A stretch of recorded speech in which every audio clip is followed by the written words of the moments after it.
We should have a countdown. Oh, now we're live. Um, Thanks everybody for joining us. Stuart Stevens here. It's a real treat of ours to have first time appearance on strategy session. Retired Naval Commander Bobby Jones, who is now president of an organization that I am proud to have been part of since it began, Veterans for Responsible Leadership. We'll talk more about that. But Bobby, thanks, man, for joining us. It's fantastic. Where do we find you today? Where Wow, are you? thank you for the invite. I'm in Metro Atlanta. That's where I Okay. grew up. Yeah. I am happily a retired commander now, about a year and a half. And our mutual friend Dan Barkoff, who started Veterans for Responsible Leadership, he had the nerve and audacity, or maybe the insanity, to pass that torch on to me as president of VFRL. So it's very humbling. But at the same time, we now realize we have some serious work to do as a veterans advocacy organization. And Yeah. more importantly, just as a bunch of people who took an oath to defend and support the Constitution of the United States. Well, listen, we're going to get into it, but just because it's the first time on the show, can you tell us a little bit about your background, how you ended up at the Naval Academy? Wow. So, my family has a military history. My grandfather fought in the Korean War. My wife's grandfather was a Tuskegee Airman. My uncles all served in the military, but my dad, he was the baby, the young son. He actually did not serve in the military. He was athletically gifted enough. He made it to the NFL and played for the Falcons in the 70s. And then my mother is from South Carolina. Bottom line is, they decided that education was the number one thing that their three children could pursue.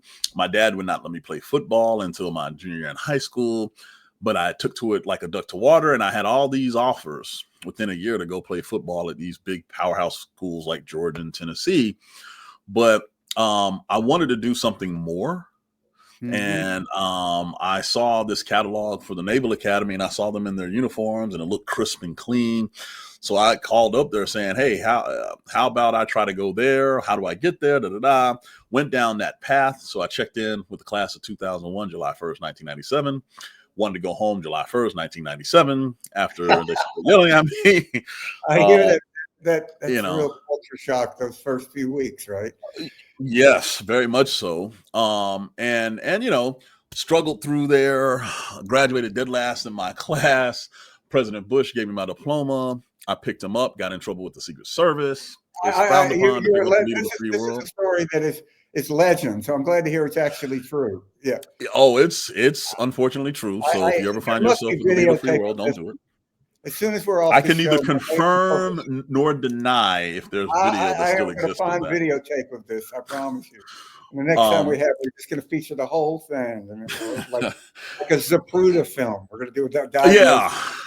Yeah. It's blackmailable. I can tell you that knowing much. So I work for Bush, and I can tell you that made his day. No, and it's funny you say that. We've been pen pals for over 20 years because of it. There you go. He kept up with my career. He didn't have to do that. And 109 days after he gave us our diploma, 9/11 happened. So global war on terrorism for 20 years, my entire career from 2001 to 2021, I was in the Middle East in command during the Afghanistan evacuation. So all these things happened. My brother followed, kind of, sort of. He graduated from Air Force Academy, became a combat pilot. I mean, service is just something that seemed to have been in our family. And it's one thing to serve when people are like, oh, well, I don't know what I'm going to do with my life. I'm going to go join the military. It's another thing to serve when you have options and you realize there's a certain obligation that you owe the nation. And being a Black kid from the South Side of Atlanta, let's just say that was not usually the path someone with options would have taken, especially back then. But, and this kind of gets me into why I have such issues with what's going on with the current administration, the Secretary of Defense. The United States military has been the proving ground for various groups, minorities, different ethnicities, different religions.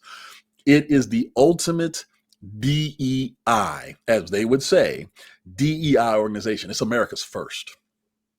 And I think what's happening here, when I look at what's happening with the Trump 2.0 administration, they realize in order for them to do what they're trying to do, and in my humble opinion, that is a version of authoritarianism, I'm sorry, Okay. you have to go back and hollow out the history of the country. You have to tell a new narrative that is not true, that will enable you to sit there and say, we can do this because this never happened. These people weren't worthy of being citizens. These people didn't serve, et cetera, et cetera. But the reality of it is the first person to die for this thing called America at the Boston Massacre was Crispus Attucks, a black sailor. From day one, the first blood drawn for this country was Crispus Attucks. And then you fast forward all the way down to General Charles Brown that was just fired as the head of the United States military. That is 200.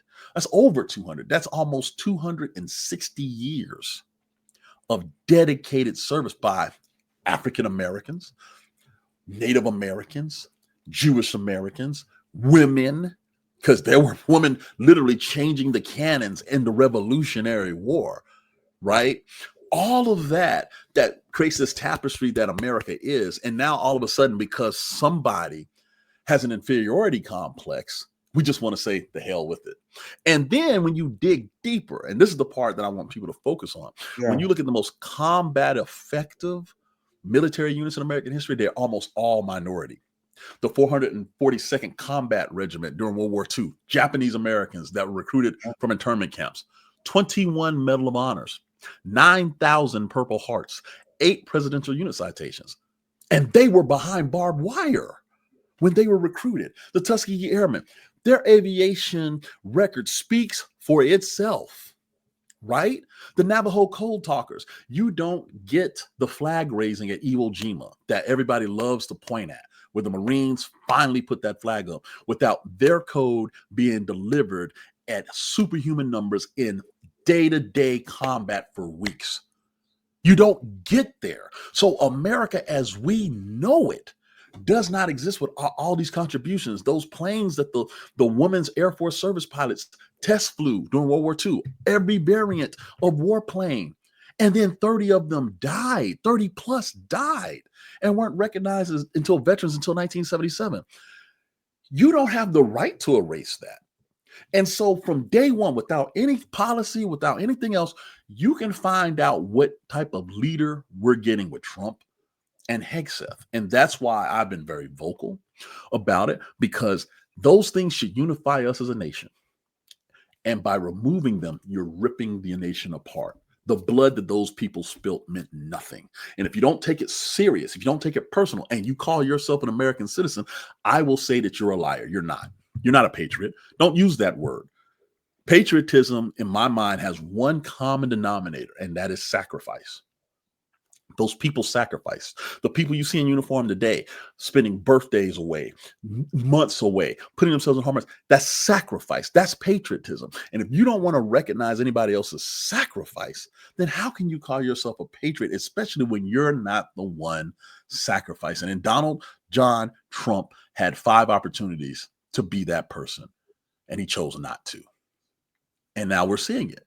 So I know that's a rant, but I just need to make sure people understand where I'm coming from.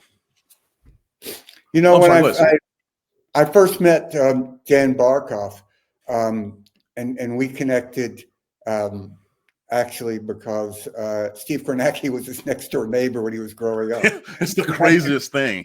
That's a house. That's a sitcom in itself right there. But I remember getting with him, and the way that he and this group are all just these incredibly modest, extraordinary achievers like yourself, very humble, everything that Trump isn't, everything that Hegseth isn't. But Dan said something to me that just so obvious to you, but as someone who hasn't served, it just really struck me. He was saying it's not that what Trump is doing he says it's everything that we were taught not to be, that we were taught to be non-political, that we were taught to put the country first, that we were taught. And that's why he started this group, Veterans for Responsible Leadership, which I think really grew out of a Facebook group he had of largely a lot of, he's a former SEALs who were against Trump in 2016. And before we go on, we should just tell everybody, you really should support this group. Yeah, Veterans for Responsible Leadership, it was a grassroots, natural, organic reaction to exactly what you just said. So to give people a little bit more background here, if you are in the United States military, and if you go to any rank of significance where you're telling people to do, which is basically right after you get in, they're going to give you someone else under you, but specifically in the officer corps, into the flag and general ranks, those type of things, they hammer something into you. It's not about you. It's never about you if you're the leader. A good leader makes sure that no one focuses on you. They focus on the mission. The only reason you're put in that position, in my humble opinion, is because they know your people know you will do whatever it takes to get the mission done and to bring them back safely. In that order. Those are the two things. And guess what? If a body bag comes back, you need to be the first one, right? Because you're supposed to put yourself on the line for your people. For the first time in my lifetime, or I would even venture to say United States of America's lifetime, we've had 45 different men sit in the Oval Office, not in the Oval Office, but sit as the President of the United States. Most of them sat in the Oval Office at one point. For the first time in American history, I honestly believe we have someone sitting there whose number one goal is not to protect and make America flourish. I think their goal is for them to be protected and for them to flourish.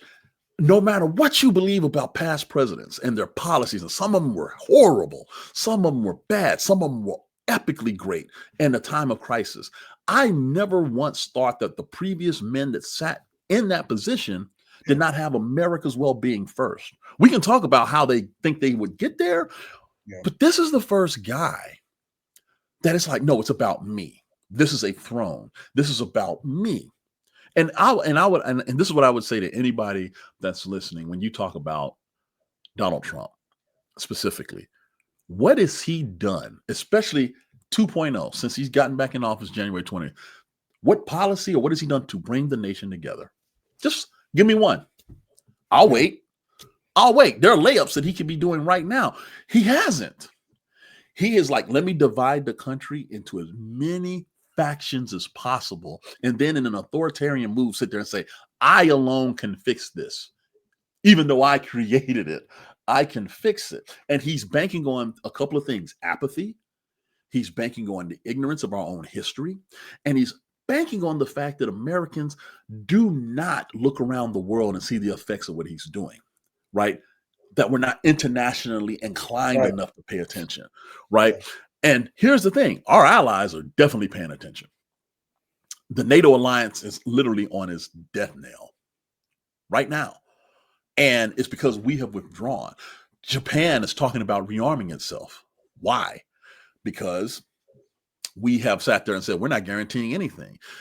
And what bothers me is because of his transactional nature, he does not understand the currency of honor. The currency of, there's only one time that NATO has activated its self-collective Article 5. 9/11. And that was September 11th. And those guys went to war with us and died with us. Yeah. The only ones. And he's talking about, well, they owe us this much in money. We owe them in lives. And to me, you can talk money all you want. There is something to be said about, I will go to war with you because you were attacked. He does not fundamentally understand that concept. And yet he is the commander in chief of the world's most powerful military. Well, that concept is the spinal cord of everything we do. So I get frustrated, but then at the same time, I tell myself, the people that took the oath, remember your oath. And that leads to Pete Hegseth. And boy, do I have issues with him, more so than Donald Trump. And I'm going to stop here in a second, but Hegseth. Keep going. We want to talk about that, man. No, Hegseth has worn the uniform. Okay. I'm not going to even talk about his military record. A major after 20 years, Army National Guard, whatever. We can talk all day about that. Historically, I don't believe he was that great of an officer based on where he ended up when he was done with his career, etc. Forget that for a second. He put up his right hand and said he would basically protect and defend the Constitution. And everything he has done since he's gotten into office has made America on the international stage less safe, less secure, less predictable, but most importantly, he has gutted the one thing that he said he wanted to increase, and that's lethality. Let me give you an example. He fires the Chief of Naval Operations, Admiral Lisa Franchetti, who, by the way, as Chief of Naval Operations during her time, the United States Navy shot down more missiles and shot more missiles than at any time in the previous 45 years combined. And they did all of it well. Not one ship got hit. You haven't heard of any ships sinking in the Red Sea, despite all the stuff that's going on over there, because they were equipped, manned, and ready. They were trained. If lethality is what he's saying the metric is, she would have never been fired. But the fact that she was a she is the reason that she's fired.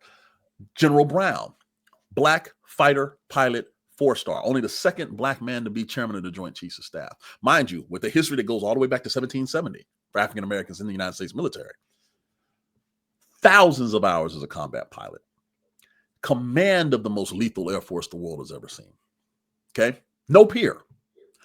Fired because he talked about, with rawness, the things that he had to go through to be qualified and be that way, going all the way back to the Air Force Academy.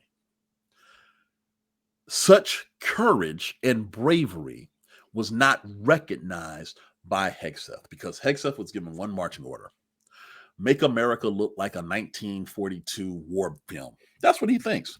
Make it look like Sands of Iwo Jima starring John Wayne. That's what Donald Trump believes American military is supposed to be like, because he wears America's military like it's his personal beard. That's what it is. Whenever his masculinity is challenged in his first term, he'd go find a military base and have a photo op. It's not a coincidence. It's not a coincidence. I was still in at the time. It's not a coincidence. When anybody questioned his leadership ability, he'd pull up to the Coast Guard station near Mar-a-Lago because it was there, and it made him look tough. Meanwhile, you have 18, 19, 21-year-olds going on the deployment in places that their parents will never know they're at, putting it on the line. Hegseth transmitting the signal app information. If I would have done that, if Dan Barkoff would have done that, if any military active duty member or reservist would have done that, we would be brought up on charges. We'd be court-martialed and probably stuck in jail, period. So now they're trying to play the semantics game. Every year, multiple times a year, we have to go through this type of training to make sure we do not give breadcrumbs of information like he passed along, because it can be intercepted by the enemy, reverse engineered, and they figure out your tactics, techniques, and procedures. Okay. He chose because, and this is going back to what I said earlier, the inferiority complex that he has. That's the drinking, the personal flaws that have been much documented, many times documented. All of that goes to an inferiority complex. He wants people to know that he's the guy in charge of the military. How many times you see Lloyd Austin do something like that? How many times you see Lloyd Austin make any public statements about operations? Yeah. Never. I mean, going back to Robert McNamara in the Vietnam War, your Secretary of Defense only speaks when they have to. Because that, to quote Sean Connery in The Untouchables, that's the job. The job is not about you in the seat. The job is not you signing something that's divisive and then you hold it up like Trump does in the Pentagon, because he does that too. I noticed he puts 29 on there because he's Defense Secretary 29. It's insanity, because he feels the weight of the office. He knows he's not prepared for it. And so he wants everybody to know, to include his wife and his brother and his personal lawyer, who was my former roommate on USS Normandy, Mr. Palatori. Yeah, we served together.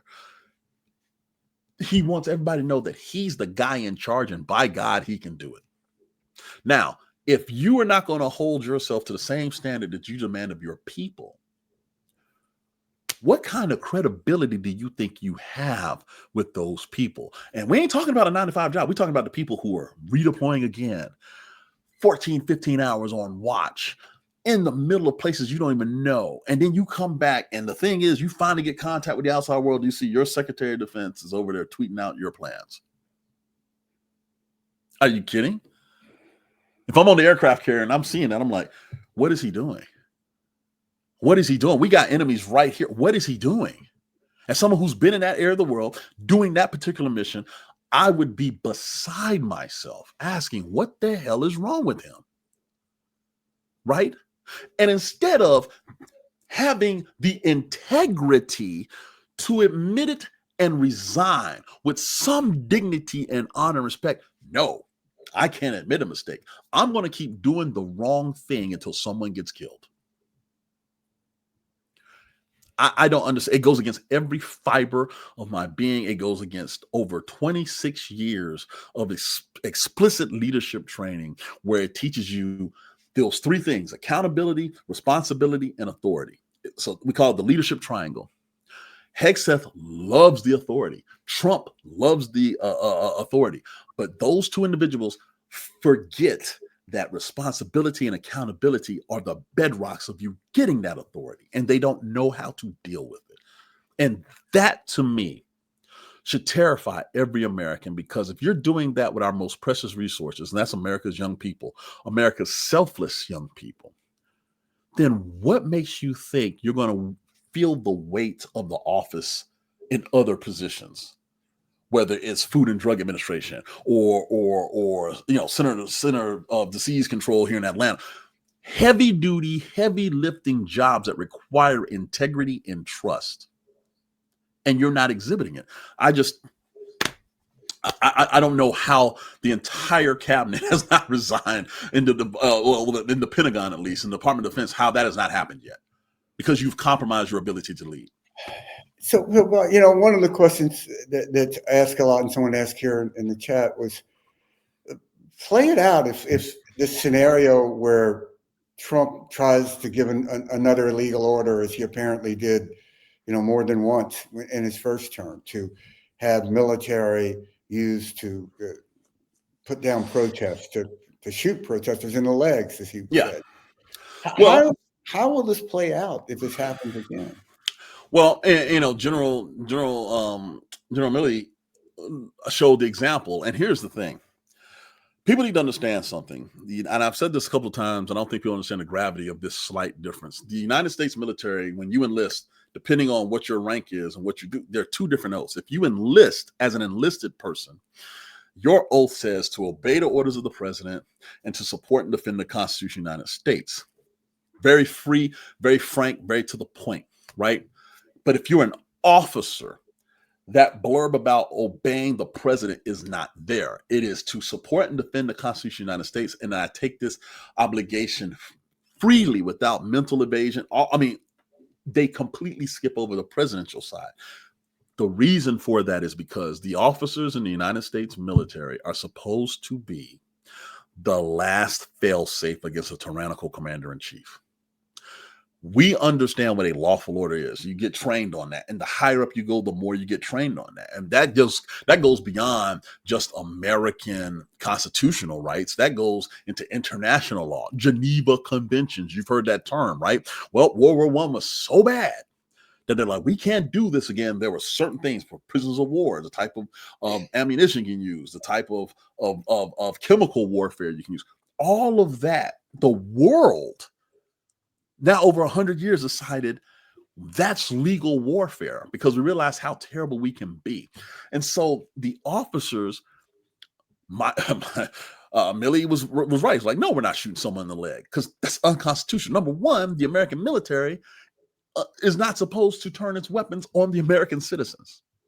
That's why you have police. That's why you even have a National Guard. There are these levels to this. This is why they want to implement the Sedition Act and the Alien Enemies Act. So that gives the power to the president to march American military who are not trained to be peacekeepers.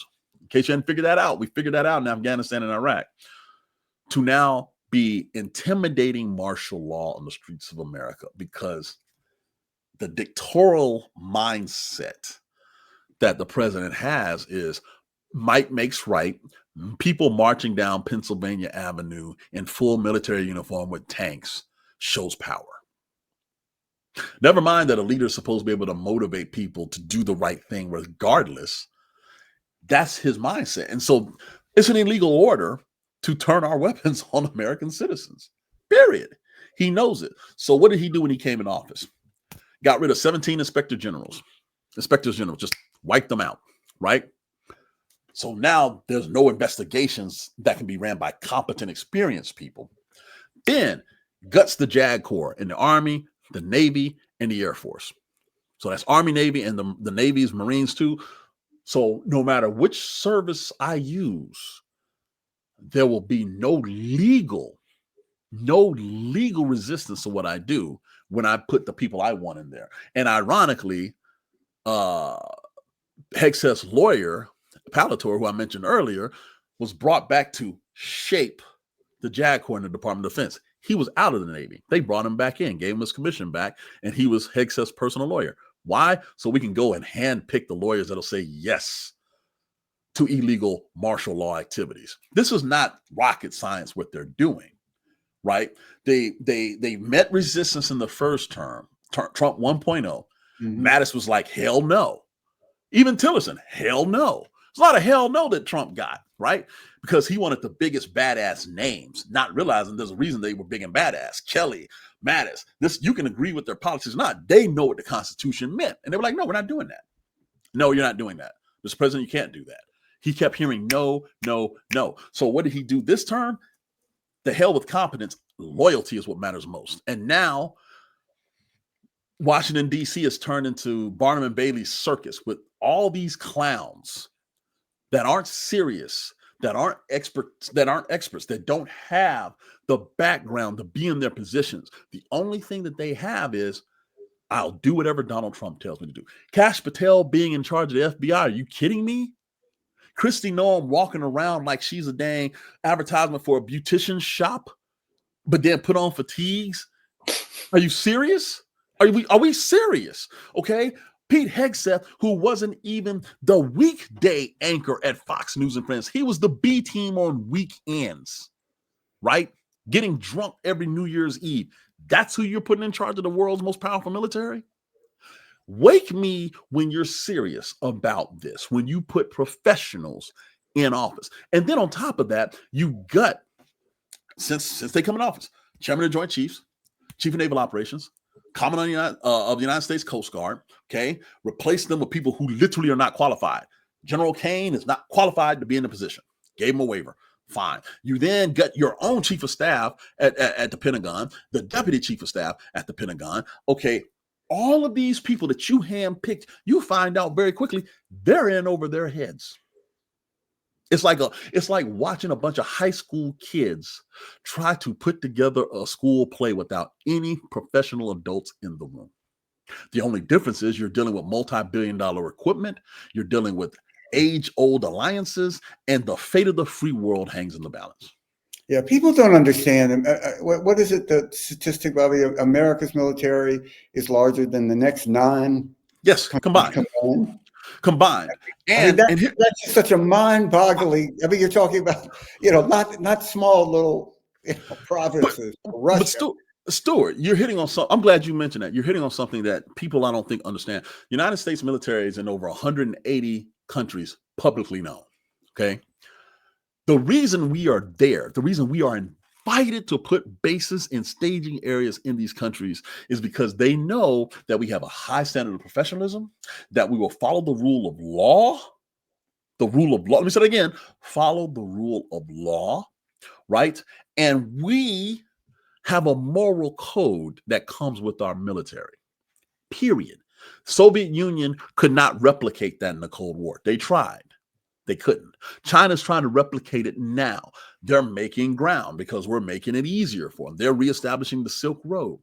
What makes America a superpower is not just that it has the most powerful military, it has a military that can reach any area on the globe. That is the superpower. Soviet Union came close to being that. They called them a superpower, but they did not have the reach we did. China's trying to do that. It is that delivery and distribution of lethality that backs up our policies, which is why the dollar is the currency of the world, right? We have those military bases all over the place. And countries that could arm themselves and raise the stakes and create another World War I situation choose not to arm themselves, but to become part of a strategic partnership and alliance. That has given the world stability for going on 80 years. And in 80 days, we're blowing it up. And made America the wealthiest country in the history of the world. That part too. We're not perfect. I'm not sitting here, trust me, black guy that grew up in Georgia. I know we're not perfect. But understand, people, and I cannot stress this enough. Understand the world order that the greatest generation fought and died for, right, is being undone by its first baby boomer. Baby boomers are 45, 46 to whatever. Trump was born in 46. Yeah. Okay. He was kept away from all of that sacrifice and stuff like that. And right now, if you are NATO, if you're Macron in France, you're looking at what's happening. How can you plan stability when you see Russia over here beating the hell out of Ukraine and United States pulling support for that too, and basically letting Russia do whatever they want? And the whole purpose of NATO was to check them. Right. What do you think? You have a trade war that you instigated with China, which has not just political ramifications, but military ramifications as well. Taiwan. How do you think the island of Taiwan is feeling right now with all of this happening with China and the United States? Bobby, it is this betrayal of the greatest generation. Yes. That I find. My dad was an FBI agent in New York, grew up in Mississippi, having the time of his life, running around chasing would-be German spies during the day and going to theater at night. And then they were ordered to round up Asian Americans. Yep. The FBI. He did it for a day and he quit. And then he joined the Navy and spent 3 years in the South Pacific. And he never regretted it. And he was just like hundreds of thousands of other guys, came back, rarely talked about it. Yep. His brother was seriously wounded in France, never really recovered, became a civil rights lawyer in part because of his experience. And those they just came back and built a world. And when I look at someone like, my old friend, the guy I've known most of my life, Roger Wicker from Mississippi, now chairman of the Armed Services Committee, a guy who served. He was a JAG officer, and he ushers in Pete Hegseth. It's inconceivable to me. And here's someone who spent his entire career building up alliances, is incredibly passionate about the need to defend Ukraine, calls Putin a war criminal, and yet he still goes along with Hegseth. It is a voluntary abdication of your duty. Yes. And no one's asking these guys to get off a boat and charge a machine gun nest. No. All they have to do is speak some truth. It's funny you say that. I've been asked this question by a lot of my friends. They're like, why is this happening? Why is no one standing up? Well, I refer them to the core tenets of the United States Navy. Honor, courage, right? You have people lacking in all three at the same time, but the one in the middle, the courage part. The difference between being brave, courageous, in my mind, is brave, you're just not scared. You're going to go do whatever's necessary. You go do it. Courage is you're scared shitless, but you still go do your job. Congress lacks courage. They have 18 responsibilities that are outlined by the Constitution of the United States. But their primary one, in my humble opinion, is to provide oversight to the executive branch, the chief executive. Okay. Your friend, like you said, decades putting together alliances, this, that, and the other. Every last one of those senators knew that Peter Hegseth was unqualified for the job. Yeah. They knew it. However, the fear, the unabashed fear of being primaried. Let me make sure I say this.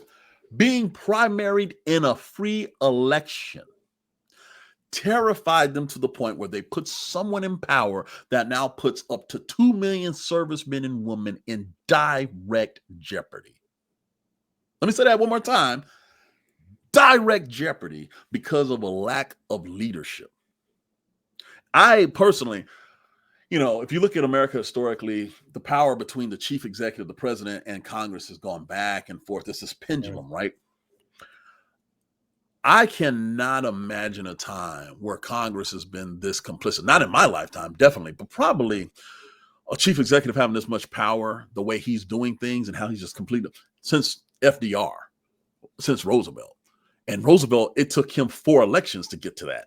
Trump has come back in here and he's doing this, and Congress is just sitting there looking at him. I saw Senator Murkowski in Alaska sit there and say flat out, she's afraid. She said it this past week. Look at the video. I'm like, wait, then why are you there? Kindly pick up your stuff, submit your letter of resignation, and let someone be appointed that's going to do the job. I didn't have the luxury of sitting there saying, I'm not going on deployment. That's scary. I went. Just like your father. He went. You took an oath, you went. Period. The oath is supposed to, in my humble opinion, that's the courage juice. That's the courage juice. There's not many look, there are not many things in the world where you take an oath in order to execute the job. Public service is one of those areas.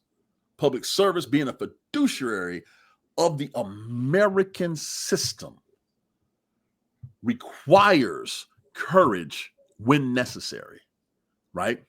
And so when I watch these senators and congressmen talking about, hey, we need to raise funds, and this, that, and the other, and they're constantly on TV saying this, saying that, getting FaceTime, but to quote James Brown, talking loud but saying nothing.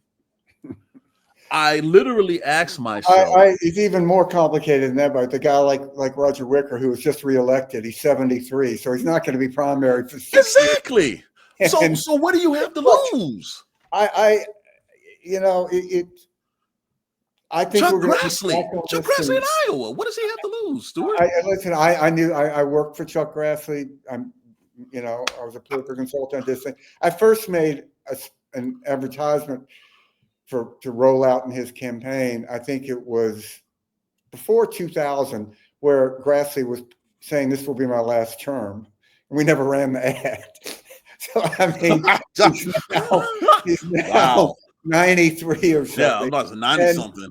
I mean, I don't understand it. I think we haven't seen a moral collapse of a party like this in American history. And I come from a different place. I feel responsible because I helped elect a lot of these people. And I wrote a book called "It Was All a Lie." It's why I just never thought it would happen. It was unimaginable to me. Can I ask this question, Stuart? Can I ask you this question? Yeah, man. I know this is supposed to be the other way, but you worked for George W. Bush. Like I said, someone who I've gotten to know over the years.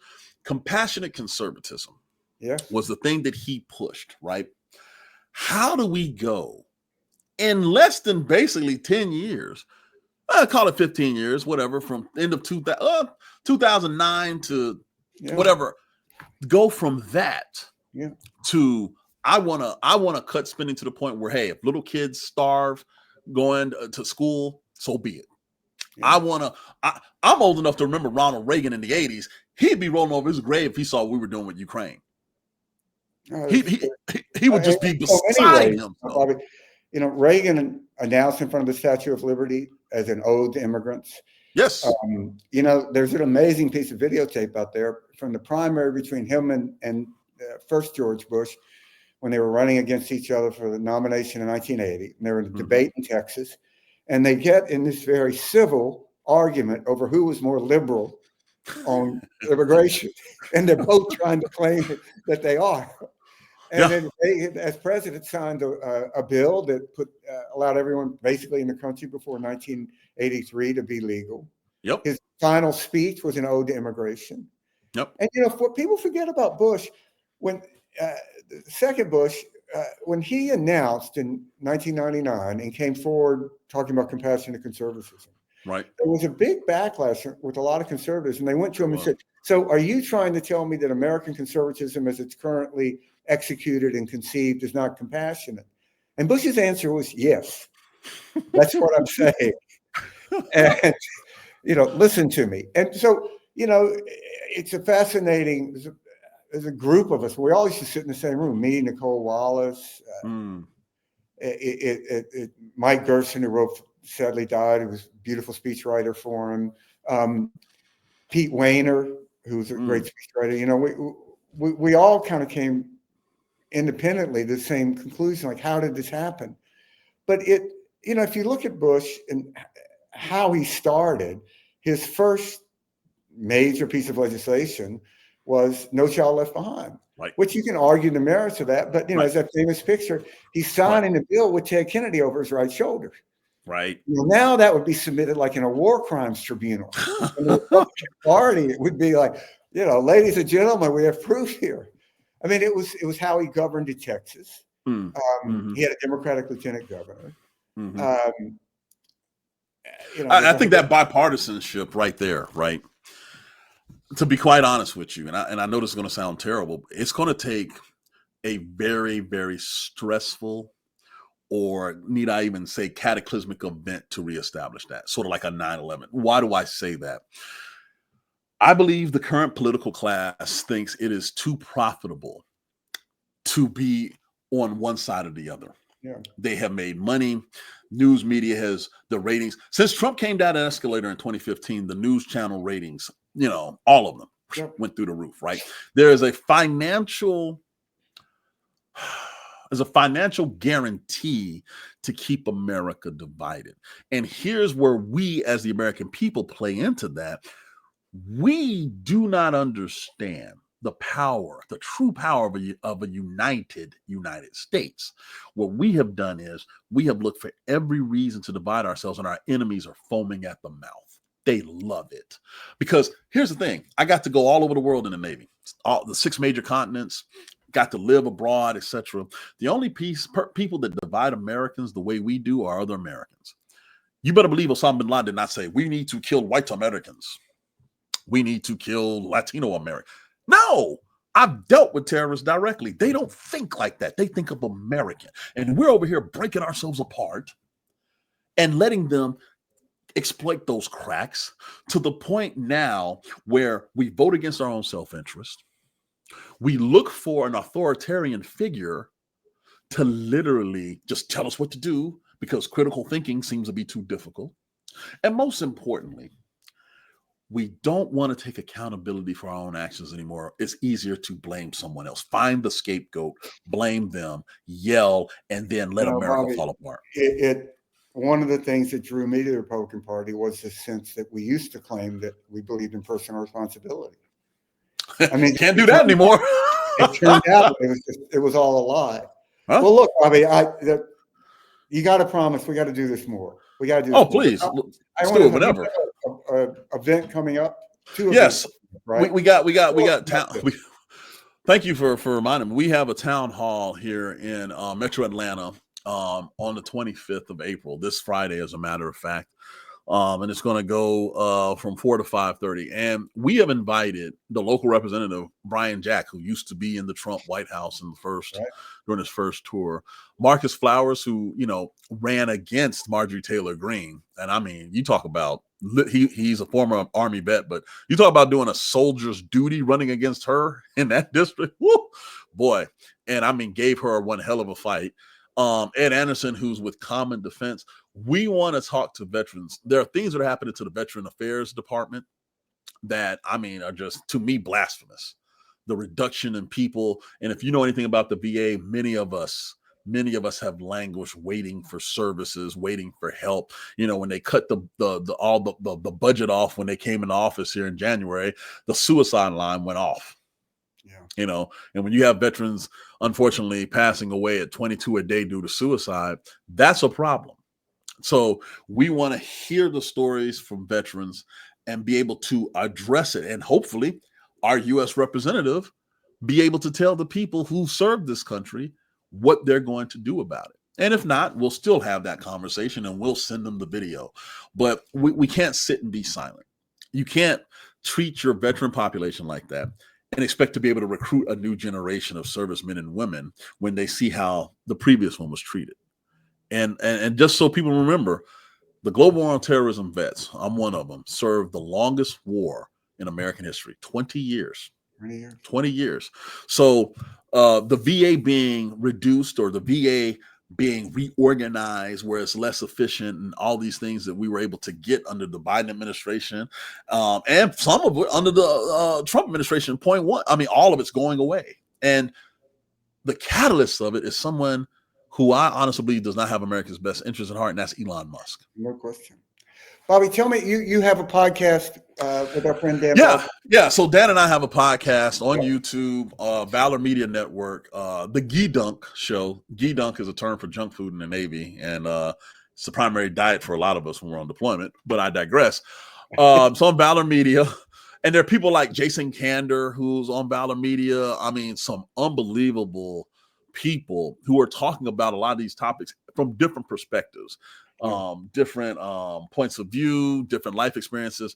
Please give us a listen. I tell you, once a week, Dan and I we were wondering if we were going to have material to talk about, but I mean, every day there's something, and we got to write it down and remember to address it. So please give us a listen. It's anywhere you hear us, on Apple, iTunes, Spotify, everything. But yeah, Dan is like I said, a former Navy SEAL trauma surgeon, and then I'm a surface warfare Marine officer. Just underachievers. Dan, Naval Academy, like yourself. SEAL, went to Harvard Med School, now in ER doctor. Yeah, he was bored, so he decided to become a trauma surgeon. I was like, you got to be kidding me. It's hard to keep up with people like that, but Dan's part of America's best and brightest, and that's what it looks like when you put yourself second and others first. You do great things like that. Well, listen, Bobby, thank you. You got to come back. I'd love to. And talk more about this. I hope everybody will sign up and listen to your podcast and support Veterans for Responsible Leadership. It's a tremendous organization. Complete efficiency, everything that goes in there. There's no overhead in that. There's not like, nope. Everything that you contribute there really goes to events like you're having and communication. Yeah. I'll put this out for people just on it. I don't get paid to be head of Veterans for Responsible Leadership. It's a labor of love. The opposite is true, actually. It's not very true. And look, I want to remind people that we have this Thursday at noon. We have a live that we're doing from UK, Tim Mack, who's a very interesting guy, Bobby. I got to connect you guys. He was a journalist. I worked with him at the Daily Beast. Then he entered the military, entered the reserves, and now is in Ukraine. Has a very popular Substack now, The Counteroffensive. Really interesting, fascinating guy. Another, I think, real patriot. So I hope people will join us for that. And I got to give a shout out to my brother, Rick Wilson, who just won the Webby for Best Podcast. Oh, wow. At the Lincoln Project, which is a big deal, richly deserved. So Rick's telling truth out there. The Enemies List podcast that's here that's a great title. Let me tell you, it is pure fire, dude. Pure fire. Here on Lincoln Square. He just did one on Pam Bondi, who he knows well because he's from Florida. And Pam has been this sort of Florida character that has floated around. She's like from a Carl Hiaasen novel, of like, just, you can't believe this woman is now Attorney General. And thank everybody here. Subscribe to Lincoln Square. I think one of the biggest challenges we have, Bobby, is the breakdown of traditional media upholding standards and crisis we have in it. And, when the Lincoln Project started a podcast in 20, I remember a lot of people said, what are you guys doing a podcast for? What the shit? And now, we just called the last election the podcast election. Yes. And quickly. So we have to develop. There's nobody who's going to save us. And I mean, billionaires out there is just supporting things like what you're doing with Dan and Lincoln Square. So thanks, everybody. Tomorrow, tune in and get incredible Maya May. You have to be on her show. I would pay a lot of money to see you and Maya May together. Her show Punching Up, which will be at 7 tomorrow. And thank you, Bobby. No, thank you, Stuart. Thank you, guys. Thank you at Lincoln Project for everything y'all have done too. All right, brother. Talk to you soon.